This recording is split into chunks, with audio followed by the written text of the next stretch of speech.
Donc mon pseudo c'est Coldfear, donc je viens de Haute-Savoie. Depuis 19 ans, je travaille dans l'informatique et si je suis venu ici, c'est pas du tout en tant que téléchargeur qui a peur, mais en tant que simple utilisateur d'internet. Moi, ce que je vois, c'est que c'est des gens qui n'ont pas vraiment l'habitude de manifester, des informaticiens pour la plupart, qui sont sortis de derrière leur clavier un jour où la météo est pas terrible, malgré peu de promotion pour la manifestation. Donc, je suis ici pour manifester contre Hadopi parce que c'est une loi qui est, je trouve, assez importante. C'est assez grave ce qu'elle va le faire, c'est une loi totalement liberticide qui renforce encore plus le principe de surveillance et je suis relativement peu attaché à ça. C'est la loi création à Internet, hein, parce qu'Hadopi c'est le nom qu'on lui donne quand on l'aime pas. Et création Internet, on voit que ça favorise la création de s'y opposer.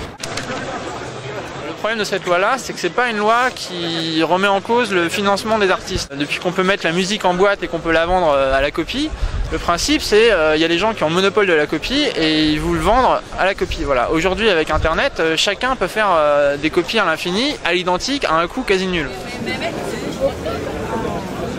Il y a une progression technique, comme à l'imprimerie, et on veut garder le modèle ancien. Il y a un problème. Donc l'État en profite et se dit ah bah, si on a une industrie qui décline, on va faire une nouvelle loi pour contraindre ce financement au modèle du passé. Le problème c'est qu'en fin de compte cette loi-là elle a vite dévié en quelque chose qui va devenir un contrôle du citoyen et ne va pas du tout résoudre le problème du financement. Pour pouvoir se défendre d'un éventuel piratage de son adresse IP ou de sa connexion, on pourra mettre un mouchard qui ira sans arrêt donner à l'Hadopi des informations pour dire si on pirate ou pas. La finalité de cette loi, c'est d'imposer aux gens d'avoir un logiciel de filtrage sur leur ordinateur. Et ce logiciel de filtrage-là, il va contraindre les sites que vous pouvez accéder sur Internet. Donc c'est un peu comme si la France faisait son Internet français, la Belgique son Internet belge, la Chine son Internet chinois, et puis chacun reste dans son monde. C'est plus vraiment l'Internet. J'ai fait une Groovebox.